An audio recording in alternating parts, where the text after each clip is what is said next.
Hi! Welcome back to my channel, I Can Sew. I am Kendra, and today is Friday, and I'm participating in Jen's Friday Sews. So if you put in the hashtag Friday Sews, you'll find a plethora of makers or sewers who are are doing videos with us, and they use that hashtag, so you can go through all the videos of all the people that participate in this. Now what it does is each week they Jen and I think Mari helps her, maybe. Yeah, I know Mari sews.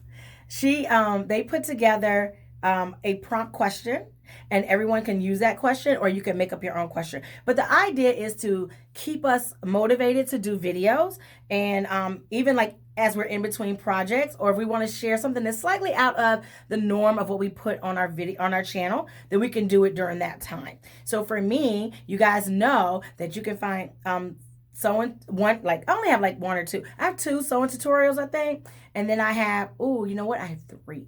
I have three sewing tutorials, and then I have a lot of pattern reviews, because that's what I do. So with the exception of December, where I participated in the 24 days of Christmas, so check out those videos. Outside of that, I do so much. So answering questions and sharing with you things I'm doing outside of my pattern reviews, I think will be so much fun. So I want to tell you about a trip that I took to Three Little Birds. I didn't just take a trip there. I took a class there, and it was great. So let me tell you all about Three Little Birds. So Three Little Birds is owned by Katie. It's actually two businesses in one. So when she describes it, when she announced her, introduced herself to the class, she said that she owns the sewing portion of the store. There is a knitting section of the store, which my friend Jackie goes to quite often because she loves their fabric. I think it's set up so beautifully. Like, the display is well done. I'm not really sure the name of the yarn store in there. I can get the name, but if you look up Three Little Birds, it's they're all in the same store and the same address and stuff. But so they had two classes that they announced about a month ago, and one was all about sergers, so which I really wanted to take, but it sold out. And then the second one was called Seam Finishes and Beyond. I was excited. I saw that we were going to learn about what were we gonna learn? Oh, a Hong Kong seam, and we were gonna learn a French seam, and I was sold. So I signed up. Class is very reasonable, in my opinion. Very, very reasonable, because I'm cheap. But so the class was from 10 to 12 on a Saturday.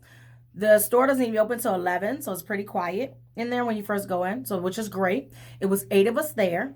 And you guys know how I'm just like, I don't like to do the whole COVID thing, right? So it worked out great because I was able to be in there and be social distance. And I didn't just social distance myself, like the 8 stations were socially distanced. And then she had 3 ironing boards, because again, we were doing seams. So we would sew fabric together, and then we would finish the seams. So she had 3 different iron board stations set up that weren't like near each other. So we just had so much space. Everyone is still wearing their mask. If you go there, even though the mask mandate has dropped, you still will be required to wear a mask. So please remember that, and do not act a whole donkey when you go in there and she asks you to put on a mask, okay? So again, the owner's name is Katie, and she was the actual teacher of this class. And there was another lady in there who came in to set up the serger. She may have shown us how to do the serger as well. I didn't really pay attention because it was just doing the one seam. And I already know how to do a serger seam, so I didn't go over there. So that's why I can't remember. But let me tell you, before I go into this fabulous booklet, Three Little Birds has a lot of sewing. She has a lot of fabric. They have sewing notions. They have patterns. They have like little knickknacks and stuff if you want. Again, they teach classes. On certain days, they have open sews. They have sewing happy hour. The yarn class, I know for sure on Wednesdays they do like a maker's circle. So if you want to go in there and you want to help, you want to knit amongst other people, and the owner of the knitting portion of the business is there. She's very, very friendly. So again, my friend Jackie knits, she went in there. She met her during one of their mini events. They do a lot of events, you guys. A lot of events, like after hour events and stuff. On the weekend specials, they do a lot. Like they're very, very um they have a great like outreach program. So I really like that. So Jackie went on one of those things, met the owner of the yarn portion, of the knitting portion, or the yarn. I don't know. Anyways, she said, oh, the lady was very lovely, very delightful. She gave her some new knitting tool, I don't know, to try out and practice. So yeah, it's very great. So okay, so this class was supposed to be 2 hours long. It was supposed to be from 10 a.m. to noon. It actually went to 12:48 because I actually looked at the clock. And that is because she was so good and so patient and walking around with everybody. And we all were on the same page. We were all lost together. I'm not really sure because nobody seemed like, oh, we're waiting on this one person to finally get it. It was none of that, right? It was none of that. It's very collaborative. Some of the students in there it was their first time there. Some participate in virtual training with her. She does virtual training too. So look into that. And like one-on-one training. I'm not sure if she does a group training or not, but the two ladies that sat next to me definitely learned how to sew virtually because they learned during COVID. So, and that was great, and they love it. And she's very personable. You can tell that they have established some type of relationship with each other. She actually included me in a conversation after the class, and I felt very included. So she's very personable, very nice lady. So, seam finishes. We learned 5 different seam types, I think. We learned the regular pinking shears, like how to finish it with the pinking shears, which I'm still looking for some left-handed pinking shears, so I won't be using that one. We learned zigzag stitching, Hong Kong stitching, a zigzag finish, and we got a tip about zigzagging that I didn't know. So I usually treat zigzag finishing like I do an overlock, like I would go over the end of the fabric, and you're not supposed to do that. So you're supposed to do the zigzag stitch within the seam allowance, right? And then cut off the excess, but it's not supposed to sew over the edge, if you get what I mean. So, and I was doing that totally wrong. Let me see if I can find my zigzag stitch and I'll show you what I'm talking about. Here we go. See? So you do it all the way to the edge and then you cut the edge off. I didn't cut the edge off because I wanted a reminder that you don't sew it all the way on the ends. The Hong Kong stitch and bias stitch are the same. So if you learn how to finish your seams with the bias tape, Hong Kong's the same thing, except it doesn't have that additional fold. So it's actually a raw edge on the inside. Let me see if you can see that. See, it's a raw. I don't think you can see that. It's a raw edge finish. That's just how it's made. They said they found this in I guess it was a practice that came from Hong Kong, and it was you find it in a lot of couture clothes. I don't own anything couture, so I haven't seen this. But I've seen bias finish, so it's the exact same thing. So just get you some bias tape and finish it off. I actually would only use that if I didn't have any bias tape and I was too lazy to make my own bias tape. Then I just take some fabric and wrap it around and keep it moving. We also learned the French seam, which was my absolute favorite seam of all of them, because I plan to make this sheer organza jacket with the drawstrings, or they're called like anoraks, and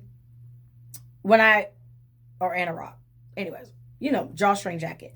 And when I make one, and because it's sheer, I want to have very clean seams on the inside. So I was happy to learn about the that there. And here is example of a Hong Kong, French seam. See how the inside is very much enclosed. Everything's enclosed in here. And, and you don't lose any seam allowance, because I was concerned about that. The way it's closed up, it's a great idea. Great way to make it. So in this book, she has instructions on how to do each of these finishes, as well as I took a lot of notes. So I took a lot of notes because I need, to do things like step by step. Plus, if I write things down, I retain the information.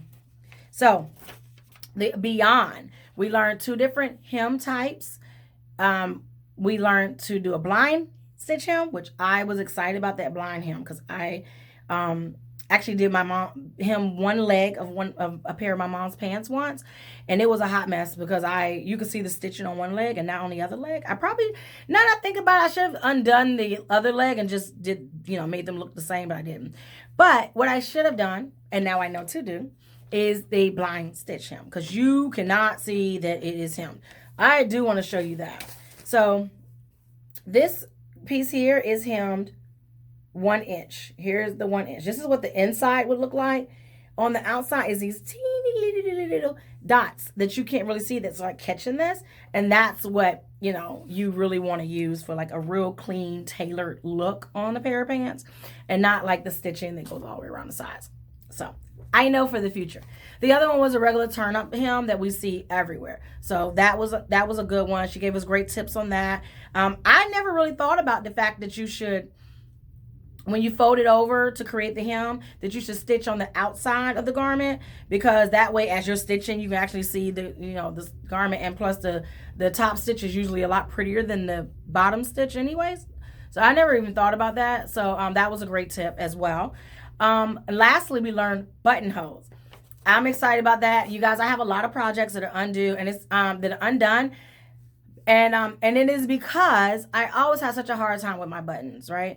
So I decided that I would, I'm ready to tackle them again now. So you will see at least 2 projects coming up. One's like a pajama suit, and the other one is like this, like a, kind of like a summer top, like a sleeveless summer top.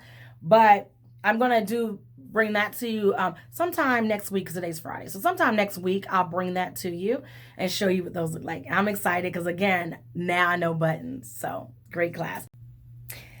So after the class, I actually did some shopping in the store, but I'm going to bring that to you in a separate video. I may even do that video today.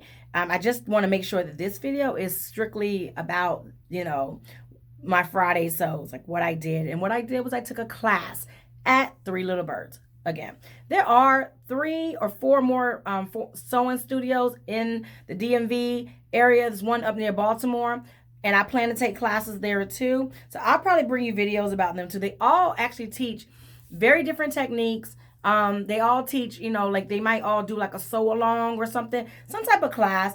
And I really want to support all of these people because I don't want them to go away. And they won't go away. They managed to survive very well through COVID. So and what I noticed is they do a lot of virtual classes. So even if you guys are not in the DMV area, which is DC, Maryland, Virginia area, feel free to look up. I'll put a link to those sewing studios in the description box if I remember. And then feel free to go online and look those up too, because again, they do virtual classes. Some of them also sell fabric and things of that nature. But again, I recently went to Three Little Birds, so I want to tell you all about that. So you have a great day. And again, thank you so much for coming back to my channel or checking out my channel for the first time. I am Kendra with I Can Sew.